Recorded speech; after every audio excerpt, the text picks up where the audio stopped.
I'd like to talk about what non-compliance means to me. This is something that's been very important to me.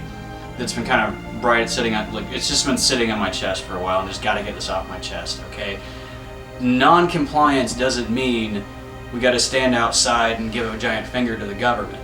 Okay, I like having Walmarts. I like having stores. I like having Burger Kings and McDonald's around. They're nice places. I like having laptops and internet. Alright, I don't want to go back to the law of the jungle. And yeah, I'll admit, the system is starting to fail. But still, I'm a lot happier here than I am outside. I've done a lot of trying to commune with nature and like hugging trees and stuff like that. And that's fine, but nature is kind of a bitch. But we still have compassion. We're not without compassion.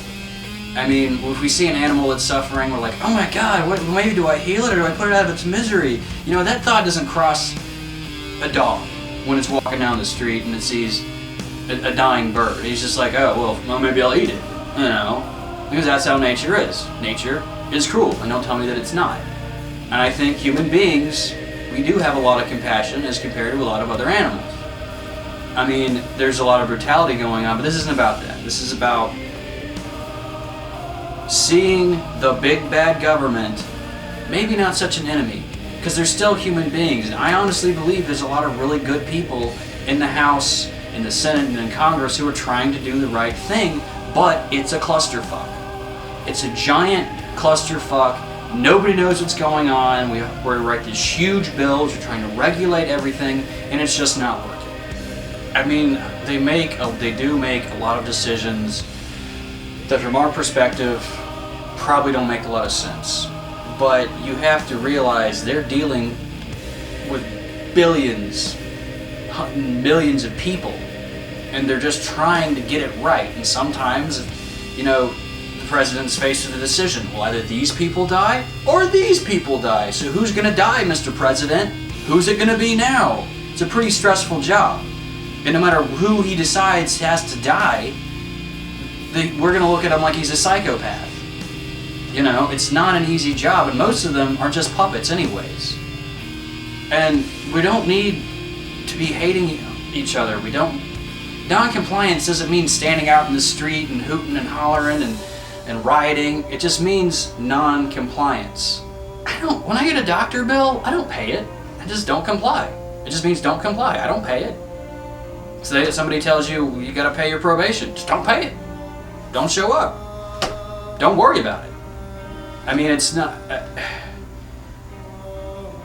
they want you to worry. They're gonna send you bills, and there are certain things you're gonna have to pay for because they'll cut off your electricity and they will cut off your water.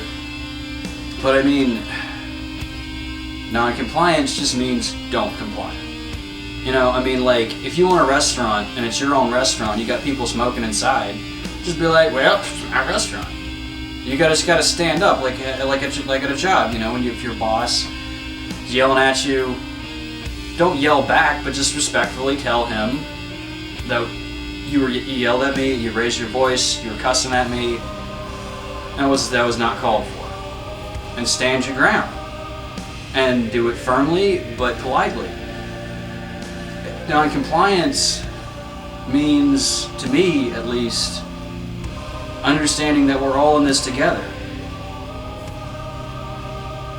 The rich, the poor, we can look at the decisions that our leaders make, but you realize they're not...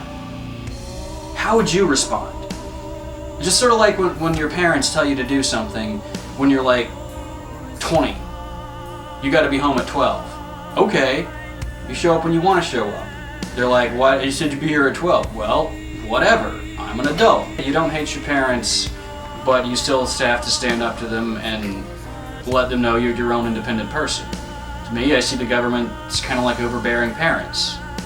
You still love them. They're still people. They still try to do the right thing for you, but sometimes they just do a really shitty job of it. And a lot of what's happening, I think, is because we're manifesting it. If you look at them and all you can see are villainous men in black and rich fat cats, and they're just going to become more villainous and richer and fatter. You know, I think a lot of this we're manifesting, and we can try to stop, take a step back, and see the bigger picture. Because no matter how rich you are, you can become poor overnight. You know, and no matter how poor you are, you can become rich. A lot of people at the tippy top started out broke as hell. You know, it's not an especially common thing, but it does happen. I mean, I do believe in a stronger middle class, you know, and I don't, you know, we all need to have equal rights and we all have to have freedom, but do we even really know what freedom is? Do we even really know what truth is? Or what love really is? Because a lot of it just seems like they want to possess their mate. They want to possess their boyfriend or their girlfriend, and they want to. And it just doesn't seem like we really know what it is. But the point is, we need to learn and grow and evolve and stop making the same mistakes. Because I'm gonna tell you something, Anonymous. We need this because there needs to be an alternate, you know, security force to look after the needs of the people. But if you just go in there guns blazing and just do this thing whole hog and don't, you know, use any discretion, they're actually holding back a lot.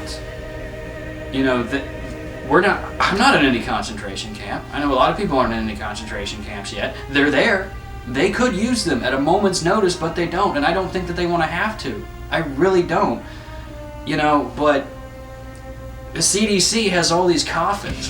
Why would the Center for Disease Control need a stockpile of disposable coffins? I don't know. Why would FEMA, the Federal Emergency Management Agency, need a bunch of concentration camps? It's a worst case scenario kind of thing, and you have to prepare for the worst when you're making huge decisions where you're in control of billions of people. And I think if we can look at ourselves as people and look at them as people and understand that we're all in this together, maybe they won't have to use them. The world does need to change. We all need to kind of like wake up a little bit, you know, step outside the house a little bit, you know.